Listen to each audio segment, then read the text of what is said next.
ఇప్పటి జనరేషన్ అంతా ఏని ఏమన్నా వాడుతున్నారులా. అవును, ఏది కావాలన్నా ఏని అడుగుతుంటారు. అదేనులా ఆర్టిఫిషియల్ ఇంటెలిజెన్స్. ఫోటోలు కావాలన్నా, వీడియోలు కావాలన్నా, ఫోన్లు రాయాలన్నా, తెలియంది ఏదన్నా తెలుసుకోవాలన్నా ఇట్లా ఒకటా రెండా సర్వం సాకిరీ చేయించుకుంటున్నారు ఏఐతోని. అయితే ఫోటోలు వాడి వీడియోలు చేసుడు ఉండనే ఉన్నది. వీడియోలతోని ఎట్లా ఆడియోలు చేసుడో యాక్టింగ్ చేసుడో చూస్తూనే ఉన్నాం కదా. అయితే ఇంకొంచెం అడ్వాన్స్ లెవెల్ వాడుతున్నారులా. ఇంత అడ్వాన్స్ అయిపోయి ఏకంగా ఏని లగ్గం కూడా చేసుకుంటున్నారు. అవును, మీరిన్నది నిజమే, లగ్గం చేసుకుంటున్నారు. కావాలంటే చూడుండ్రి.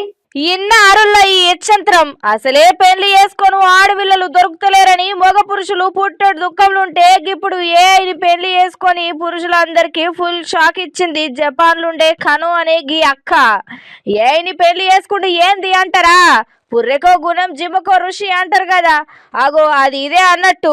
3 ఏళ్ళు ఒక ఆయనను మస్తు ప్రేమించిందట గీ అక్క.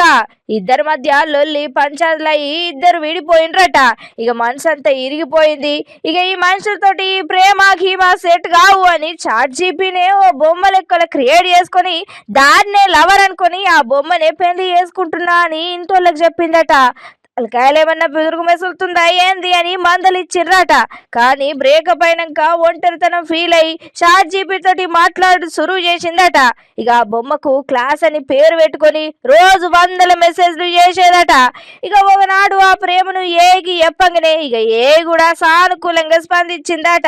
ఇకేమున్నది, ఏఆర్ ద్వారా అంటే ఆగ్మెంటెడ్ రియాలిటీ ద్వారా ఏ పాత్రను కనబడే లెక్క పెళ్లి చేసుకున్నది. ఇక ఇసోంటిది ఏఐ సైకోసిస్ రుగ్మతగా అనే రోగం అని చెప్తున్నారు నిపుణులు.